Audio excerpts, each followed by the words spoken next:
Hi everyone, welcome to the second World Workplace Wellbeing Online Summit hosted by the Global Wellness Institute. Thank you so much for joining us. My name is Joana Kibas. I'm a member of the Workplace Wellbeing Initiative and I will be the moderator of this session. Today we are talking about healing chambers and regenerative pods in the workplace with Valentina Cereda and Kailis Moorthy. Just a quick reminder, just a quick disclaimer before we kick off. We are recording this session and as soon as possible, everyone who is registered will receive an email with the links of every session and the videos will be uploaded on our YouTube channel as well. It's my pleasure to introduce you to Valentina Cereda, who is a wellness architect, feng shui specialist, land energy dowser, and the founder of Energy and Space, a well-being design studio that integrates ancient teachings and contemporary sciences with architectural and design principles to integrate healing environments to enhance physical, mental, and spiritual health. Valentina is an advisor at the Global Wellness Institute. Her passion is to harmonize the places she designs with the people that occupy them, going beyond aesthetics and function to deliver conscious and meaningful experiences that enrich people and the planet. Our second presenter is Kailis Moorthy. Kailis has meditated since 2016, and thanks to his daily practice, he has become fascinated by the role of the mind in keeping us healthy, and as an architect, how the beach environment can influence our mental state. Kailis is a well-accredited professional and Fitwell ambassador, leading DP Architect Studio from London. Over 20 years in construction industry, spanning North America, Europe, and Asia, has afforded him a wide range of experience in many sectors and scales of projects, bringing a process-driven and human-centric approach to design. Okay, thank you for inviting us to the Healing Chambers and Regenerative Pods in the Workplace talk. My name is Kailis and this is Valentina, and we both know each other through working on a white paper for the GWI and a specific task group called the Wellness Architecture and Design Initiative. And we worked on chapter 2, which was about how our health, personal health, can be influenced by the environments that we occupy. But today we're going to be talking about a specific part of how our health is influenced, and that is healing chambers and regenerative pods. First of all, I'm going to ask Valentina what we're here for and what are we going to explore today. So yeah, today super interesting topic about healing chamber, because what's been happening in the past year in the workplace is really some big changes when it comes to employees' mental health and employees' well-being.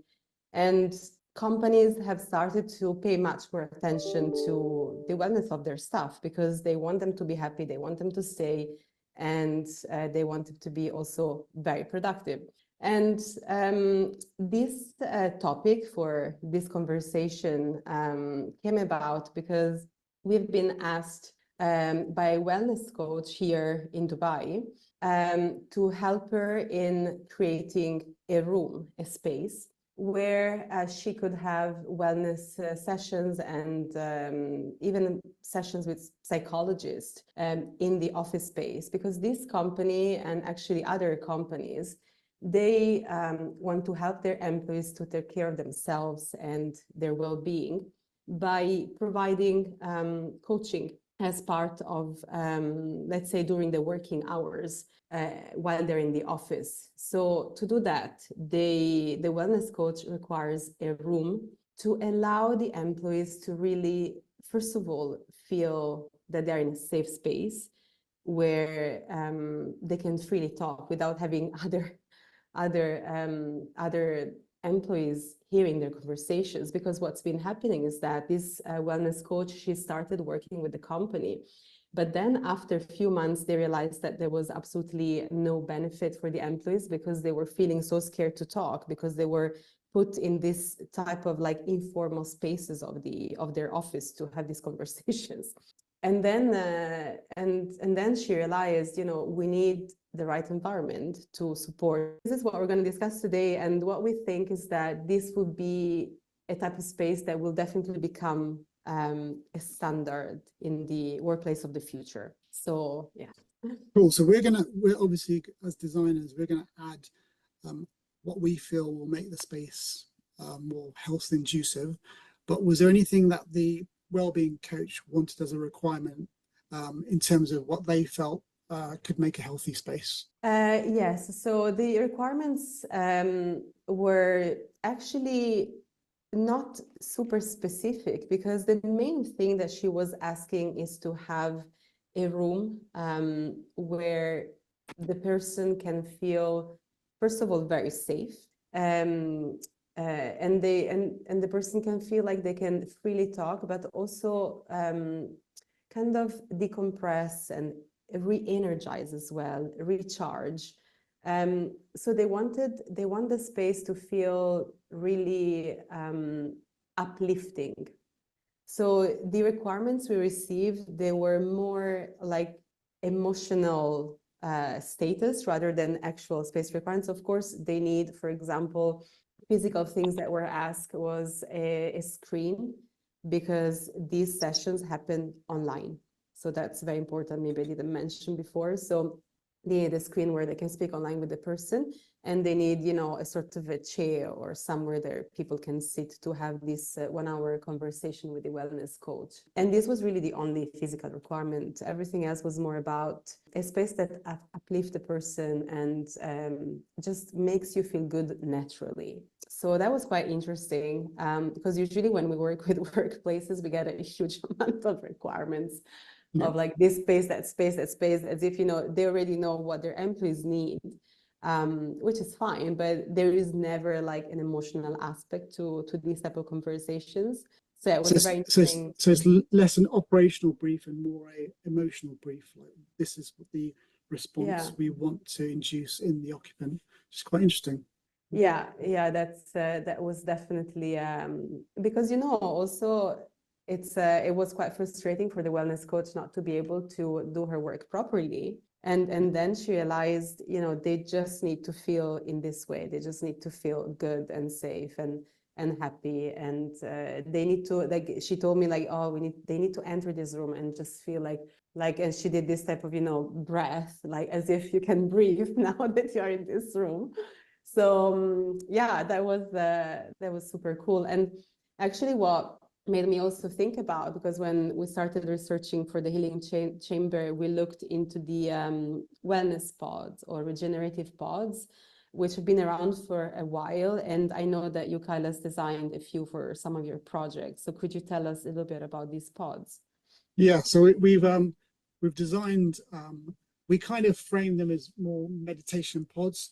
And the reason for that was in one specific project we did, which was for a healthcare provider in Ireland, they were quite keen on using the building as a medical instrument as well. So obviously you have your medical interventions and your wellbeing interventions, but then the environment that you arrive in should make you feel healthy to help that healing process.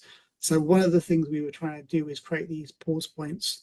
And through these regenerative pods or meditation pods, we want to create a space where someone could feel comfortable to just let go and meditate if they wanted to. So the actual space that we formed was quite cocoon-like.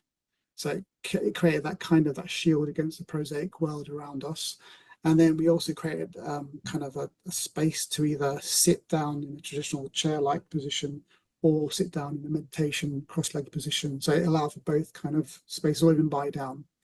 And then we used lighting to kind of induce a sense of calm. So the lighting would start off in the red spectrum to kind of allude to the fact that you're arriving quite hyped, and then it would go into the blue cooler spectrum to calm you down. And as you leave, it ramps up to red again. And also the intensity of the light reduces as you get into that more calmer state. And then also there was kind of background music, which again started off a bit elevated, then kind of reduced in terms of tempo and increased in terms of calmness, and then again elevated out to take you out of that kind of calm spot. So that kind of worked in that environment. But it was also used in workplaces to kind of encourage people to take a pause from work. But what we found was that the space worked fine and it was really appreciated, but it was just getting people into the mindset that they were allowed to take a break. Because, you know, when you take 15 minutes out or 10 minutes out to meditate or pause, it could be construed as slacking, whereas we all need that pause to kind of, you know, recharge. So it was more that mindset. So it's trying to encourage the managers and the leaders to take the first steps and show their staff that it's good to actually find time to, you know, recharge. So that was a cool space that we developed, and I think we're going to now move on to how this kind of space, this healing chamber or regenerative pod, can be informed by certain design tools or wisdoms, such as things like sacred geometries and feng shui, which I think Valentina is going to talk about a bit Yes, now. yes, exactly, because I think in order to create a space that can really inspire and do all of these things that we were asked the space to do, it's important to use and integrate different type of sciences. And what we thought was really important is to look into more of the ancient wisdom, as we call it. So because in the past, we were much more connected to the earth, we were more connected to the spiritual dimension. And this is what our life today is lacking a little bit. And that's why I feel like we're all a bit more stressed and less connected. So what we chose to focus on is classical feng shui and sacred geometry. They both work, the aim is to harmonize the environmental energy of a space and creating spaces that naturally feel good. And this is done by, for example, the use of certain numbers and shapes and forms and proportions that are used to design the healing chamber, which naturally we in our subconscious associate these proportions and these shapes and forms to well-being. And we feel good, all of us feel good when we are in nature. And this type of sacred geometry design uses the shapes and forms of nature and also the archetype of where everything has originated. So everything starts, for example, from a dot, and then the dot becomes a line, and then the lines become a circle, and then you start intersecting two circles, and you have what is called the vesica piscis, from which all the geometries that we know, they come from this intersection of two circles, which is really meaning light and life. So by using these principles, we design the room to give you these sacred proportions, and also integrating with classical feng shui, which is, it's actually a very similar concept to sacred geometry, but it comes from Taoism, which initially is generated in India, and then it moved and spread in China and Asia. So today, feng shui is known as the Chinese metaphysical science.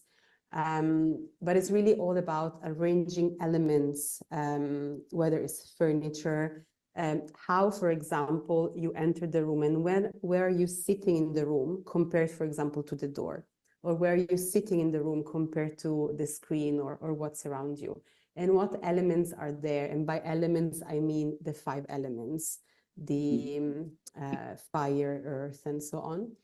How we integrate them in the space, because all of these elements come with their own energy quality, which helps harmonizing everything which is within that room. So this is how, in summary, or maybe it wasn't that short, but anyway, I'm trying to explain how we wanted to integrate this type of ancient wisdom. This is what we believe really helps together with contemporary sciences to uplift the space. So Valentina, just a quick question. In terms of Yeah. sacred geometries, how does that inform the space? Because it was quite clear how feng shui can kind of curate and organize objects within the space, but it wasn't so clear what you're informing in terms of the architecture or the interior design of the space through sacred geometry.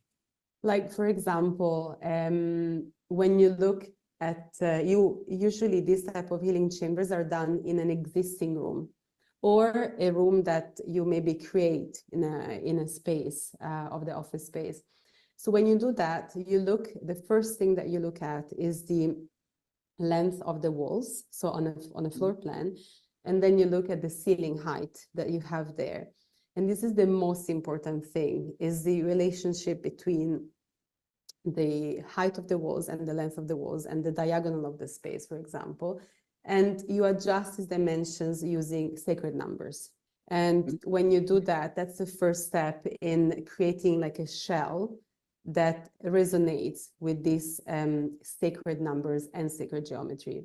And then, for example, when you start looking at all the elements and the principles and how you want to design the room, everything that you design, you start using only sacred proportions and sacred numbers that are originated from the Vesica Pisces, for example, that I mentioned before. Or you can use certain shapes, like the very famous one is the one that comes from the number 7, which is the flower of life, which is very known.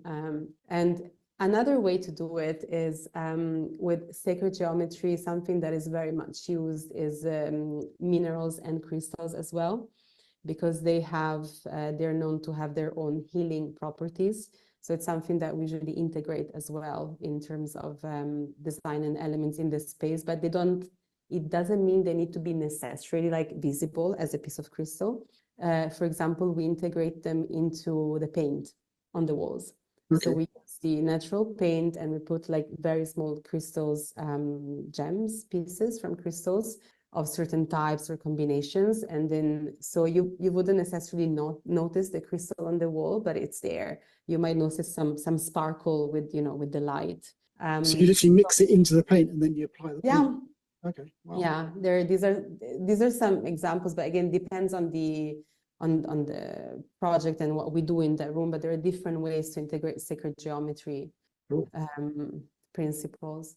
And then since we touched on the clay as well, I think what's very important is as well the integration of materials that are healthy. So maybe you can talk to us about what aspects of contemporary science elements you would introduce in the healing chamber. Yeah, sure. There's many. I suppose the key thing here is not just talking about materials which do no harm, because I think hopefully that should be done legally now. So things like traditionally we wouldn't be using paint with high VOCs or lead, because they emit poisons into the atmosphere which we breathe in. So those things are now not used for good reason. This is more about materials which can be regenerative, can actually do good rather than doing no harm. So one of them is clay paints, which I've just used in my house throughout. And first of all, visually, even if it does nothing physiologically, visually it has this warmth to it, and it just makes just uplifting.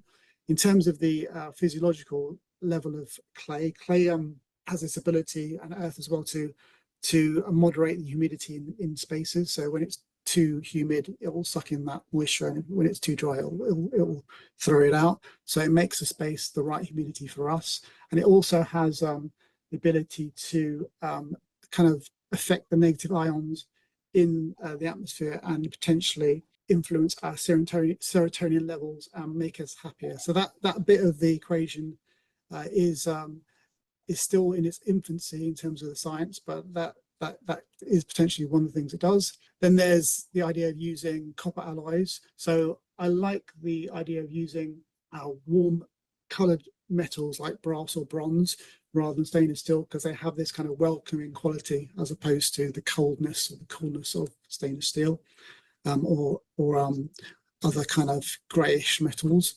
But they also have copper alloys, and copper in particular has an antimicrobial quality, so it's self-cleaning.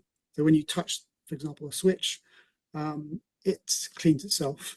And then there's things like timber, using timber, which we call biomimicry, looking at nature and copying nature, or even using the materiality of nature to make spaces feel warm and welcoming and inviting. And then that use of these natural materials, as you kind of mentioned previously, alludes to how we developed as a species in nature, surrounded by, organic, welcoming forms as opposed to sharp grey buildings. And then another last one for the list is plants. So biophilia, using planting. You've got a nice plant, hopefully it's real behind you, and using plants to, again, psychologically impact the way you feel in the space, but they also physiologically improve the space. They moderate humidity, they pump out oxygen, which we need, and they also, certain plants actually absorb poisons. So they're using plants on streetscapes to suck in pollution, and also moderate the other kind of pollutants that vehicles emit, particle matter.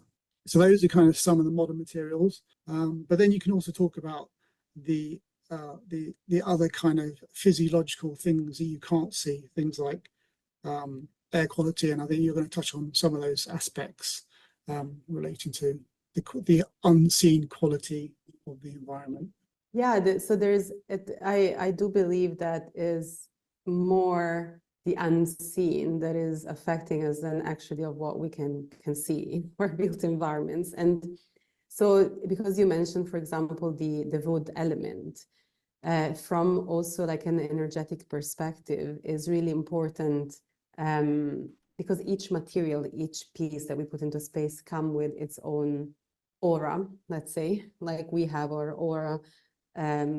Things, objects, materials, they have an aura. And especially when you think about, in some countries or some areas, the journey that a piece of wood can travel to go, from forest in US into logs, into boats, into factories, and before it comes, into space, it absorbs so many things on the way. So it's very important that we also know, when we work on the healing chamber in specific, but again, this should be in general, where every single item comes from, what's the journey that is taken, if it's not something that you can find locally, of course, because not every country has their own materials. But also, how do you finish it? Because the most common thing on wood is to put like a chemical, which is solvent, to close the pores. And that's like that comes from petrol. So if you do that, then you completely ruin the essence of the wood by covering in chemicals. Yeah. So it's very important, the unseen. This is the unseen, is what's finished on the wood, or the journey that has traveled. This is unseen to everyone. Everyone just see a beautiful log of wood or a panel or a chair, but then we don't know all of this, and this is what affecting a lot the space. So Valentina, just on that note, on wood, for example, so that's kind of my paradox, because we talked about clay having this ability to moderate humidity or moisture content, and then timber is the best material to do that. But unfortunately, we have to seal it as architects. We have to seal it to protect it, to make sure it doesn't move and like crack, and But that kills the whole wood. So how do you deal with it? Do you just allow it to kind of? So what I do, and especially in the healing chamber, would work perfectly, but you have to use it, like, when the reason you need to seal the wood is when you use it as a wooden table for dining, for example. If you use it as a wooden panel or as a desk for an office, you just use natural wax from the bees, for example. And that's more than enough, because then if you spill water, it's fine. If you spill coffee, it's a problem. But only if you use it as a table. If you use it as a wood panel or something on the wall or a ceiling, no one will even go and touch it. So that's how you need to think in advance to be able to take care of each and every single ingredient in the space. You need to think during the design stage. It's not like adding materials after. Like Yeah. in my office, for example, I have this beautiful desk made of white oak, and it's just sealed with beeswax because it's my desk. I Yeah. only used it, and it's perfect. It's also, I suppose, you have to kind of, I suppose it's the mindset you bring to the table, the table, we're talking about tables, because maybe it's okay to allow the material to evolve over time. So I have panels in my house which I haven't actually sealed. So over time, they're going to kind of like show where people have touched it, you know, how they've interacted, the wabi-sabi thing, embracing imperfection. And I think that it has a beauty to it as well, seeing things evolve and a calmness. Because you can get, one of the stresses for me anyway is seeing how the things I specify can get damaged. But if you embrace that things will evolve and get damaged, maybe we'll be less stressed. Maybe we'll be happier.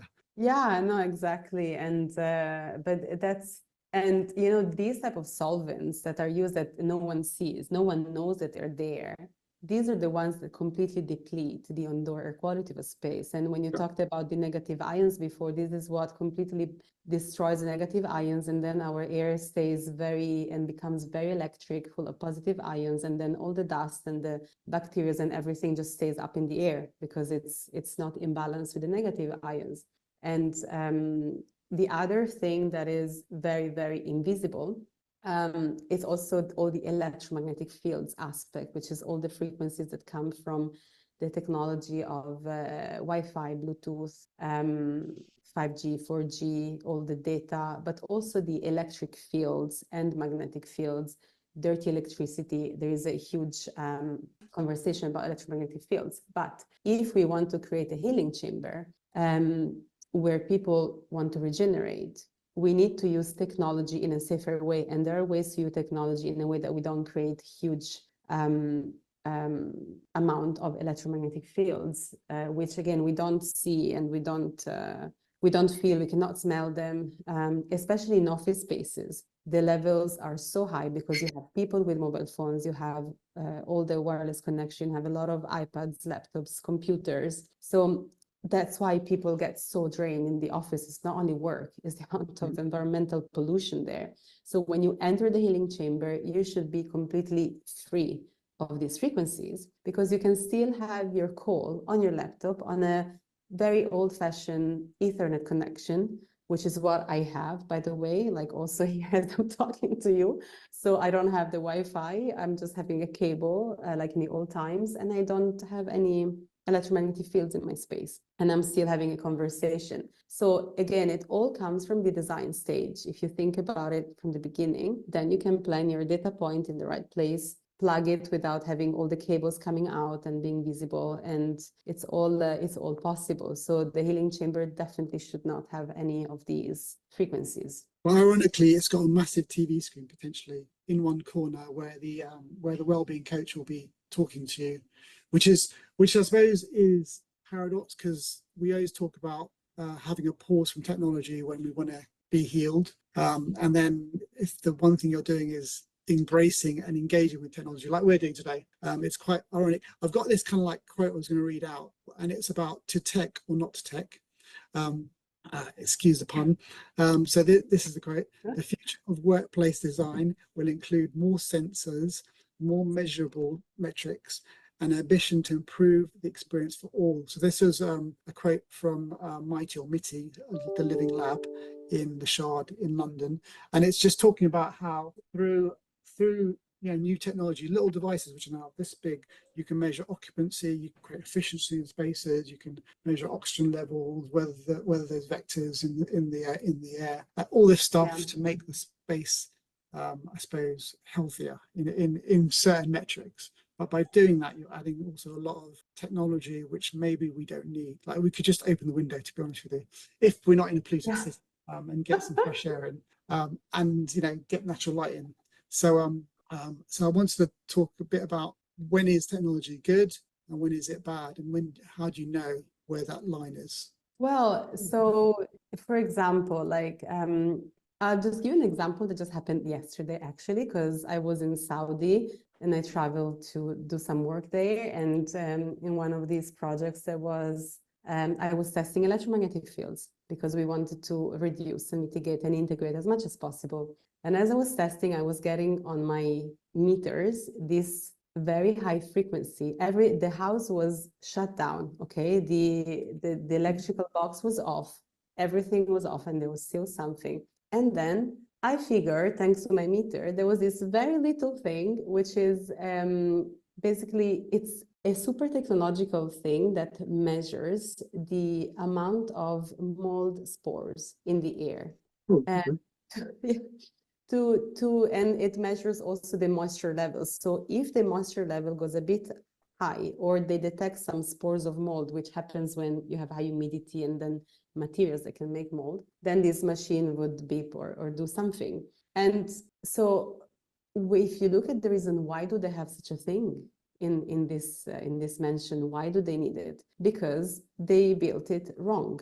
So this should not happen in any place that we need to have this type of technology to monitor. Now, if we want to monitor occupancy of meeting rooms, and there is, I think everything needs to come into balance. When technology makes sense, that, a company wants to know, like you said before, if a room has been occupied, or if there is something health-wise, definitely it's very useful. If you can prevent heart attacks with technology, absolutely. But it needs to make sense. What I find in the design industry and among colleagues or even clients, they just throw it everywhere because it's available. There is no thought of like, do I really need this? Do I really need one Wi-Fi router in each room and the corridors of this space?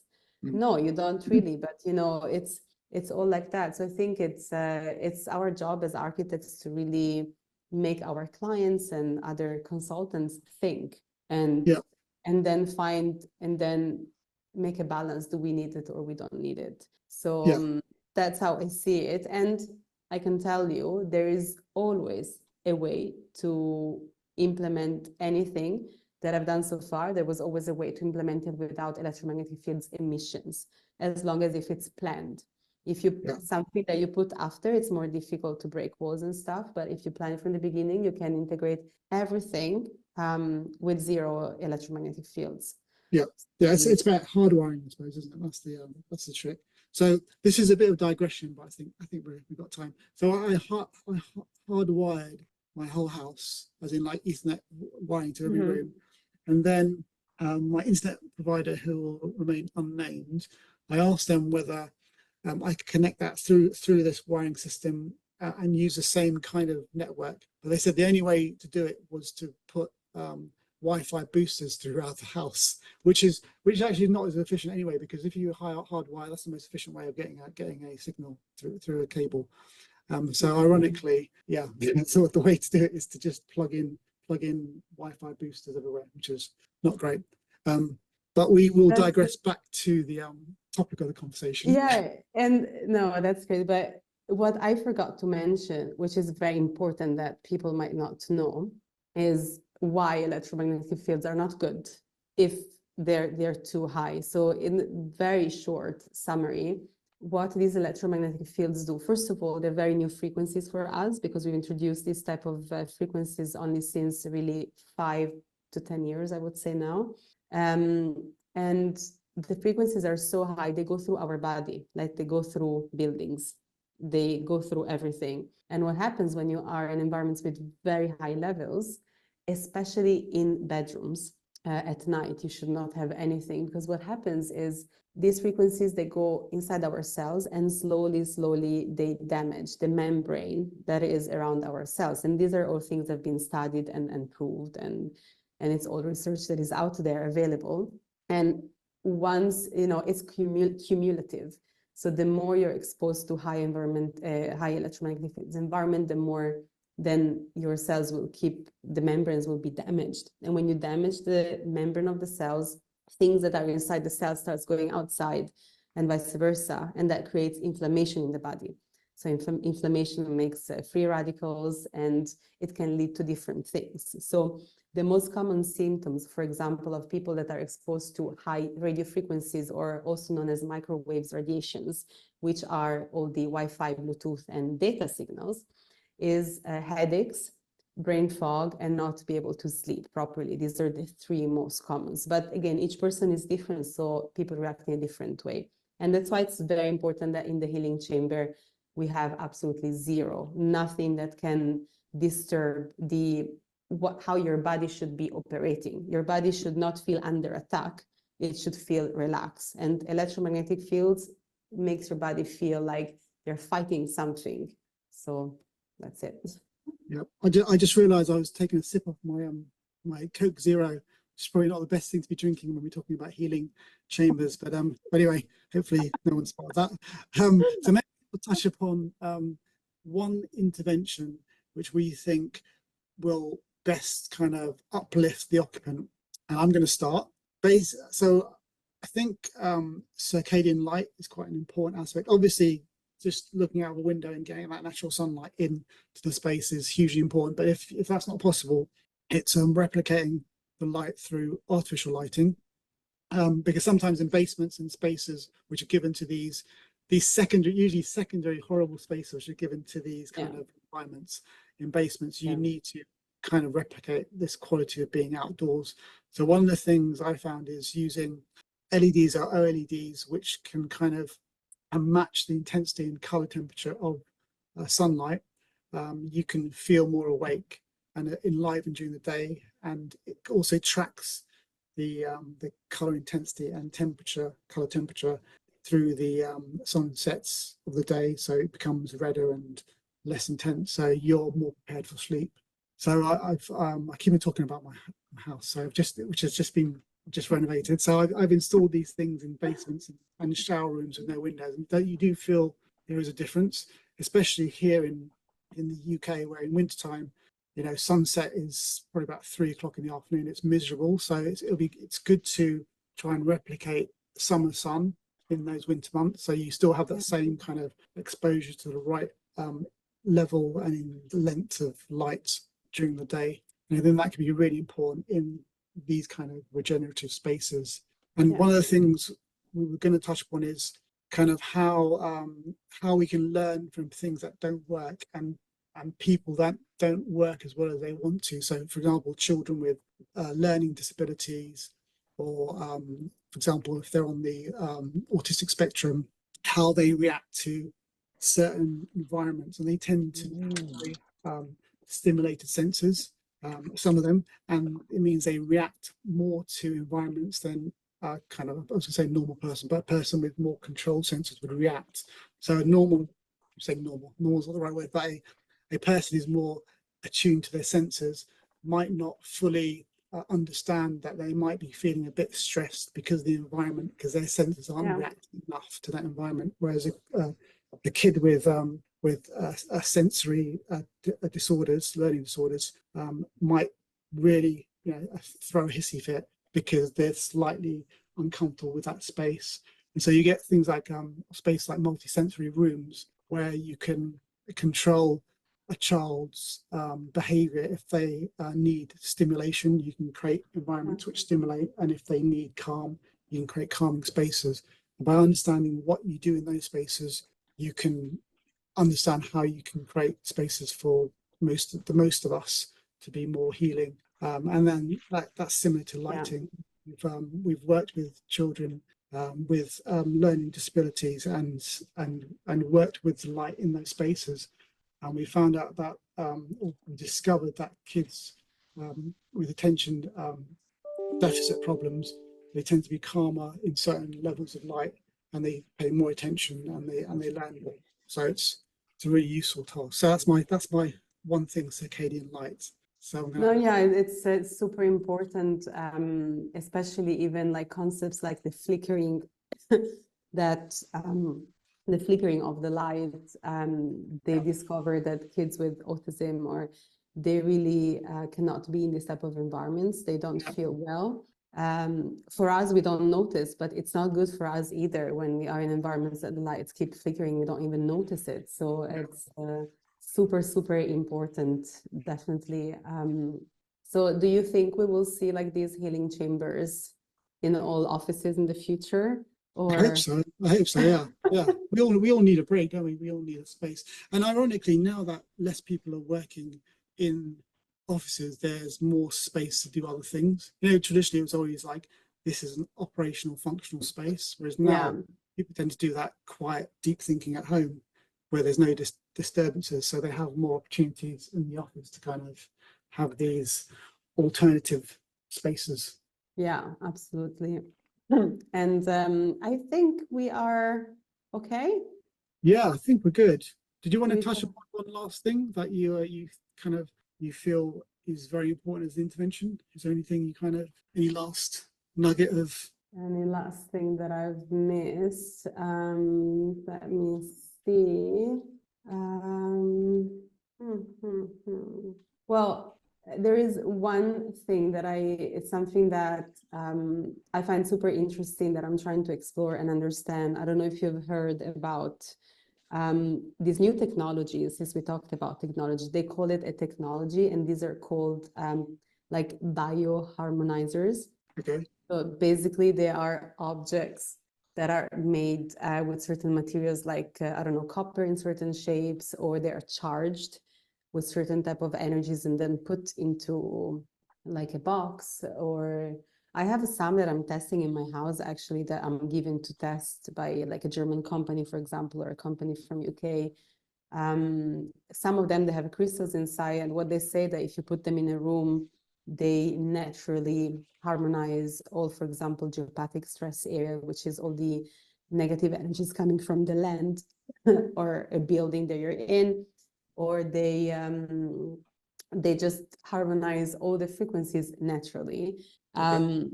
So it's something that I have no idea how it works, and it's something that we were looking to test into the healing chamber to put it inside and see if there is any feedback from people, if it's there or not there, if they feel different. But I just find that it's these are like they're patented technologies. Okay. And yes, and there are so many of them. Like I've tested at least 5 or 6 in the past year. How do you patent something like that? Because there's kind of what would you copyright? What would you kind of well, they do these patented technologies where basically they provide, I don't know, some reports and tests, whatever is needed to get a patent. So I'm not sure I do trust totally these patented things. Anyway, it doesn't mean because I have a patent that is it's gonna work. real. Yeah. But it's an interesting phenomena because my client came and told me, hey, we should put these harmonizers. I was like, oh my gosh, but how do we know these? Because see, when it comes to like sacred geometry, when it comes to feng shui, there is a lot of documentation, research, text from the past. Yeah, there's years and years of research and into testing. it. Exactly. So also these are very untangible if you think about it. But then these harmonizers, they're pieces, they're objects that you put into a room. Very often you plug it into a socket as well for some reason. So it's really strange. Yeah. They connect to electricity because maybe there's a little light that is needed to bring a bit of warmth to the crystal or to the metal. I don't know. But this is something interesting because a lot of my clients, beside the healing chamber, they come and, oh, let's use this. And I'm like, but I don't know what it is. Like, I don't want to put something. So this is, I don't know if some people that are listening, they've seen this before, they've heard about it. And, but yeah, unfortunately, this is recorded, so we cannot discuss it exactly, yes. after. But But I'm assuming there'll be be comments left at the bottom of our talk. So if you have any nice comments, please leave them. If you don't, maybe feel free to email us or contact us and to discuss anything. But yeah, I think that would be the last thing that is really on my mind a lot, and I'm trying to figure it out. Cool. Well, thanks for inviting me to this discussion. And I think that's how we're going to end it, because I'm not sure how else to end it. So thank you. Thank you so much. Thank you, Kailis, and thank you, John, for inviting us. Bye. Yeah, thank you, John. Bye. Bye. Bye. So thank you so much for Kailis and Valentina for sharing their time and expertise with us. Question, please use the chat box, the chat window to send some questions, and then we can hand it over for Valentina and Kailis to share with you. So it seems like you don't have any questions, so hope you have enjoyed the conversation and all the presenters. Thank you very much. Bye-bye. Someone would like to share. Maybe have activity students.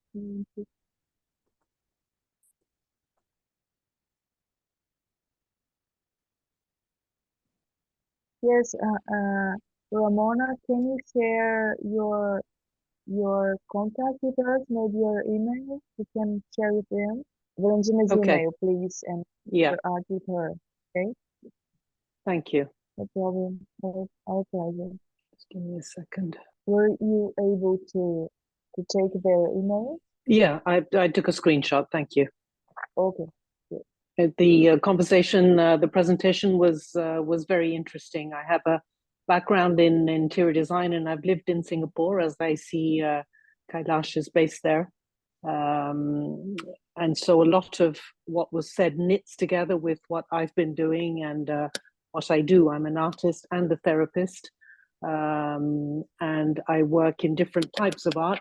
And there's a whole section, a whole series, which is specifically for well-being, whether it's for the home, whether it's for the work environment, whether it's for spas, etc. So presentation What was kind of perfect. artwork? What kind of artwork? Is it a painting or a sculpture? So it's 2D, it works on paper. Okay. And yeah, so it's drawing, printmaking, mixed media.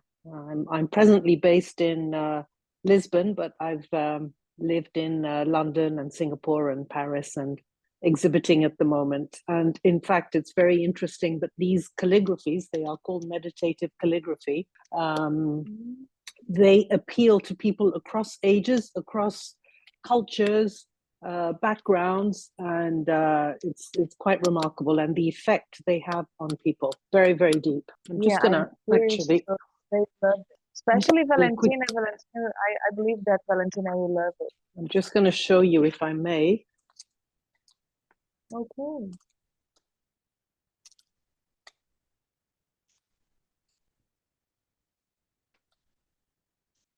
Should people connect with the day image when they are meditating, right? So Or just place when it in the environment. yeah, they placed it on a wall. I've taken them down from here because I'm exhibiting. I'm just taking them to exhibit now. They place them in an environment. They place them on the wall. And if they are moving around, they can also just take a card, you know, and put it in the pocket.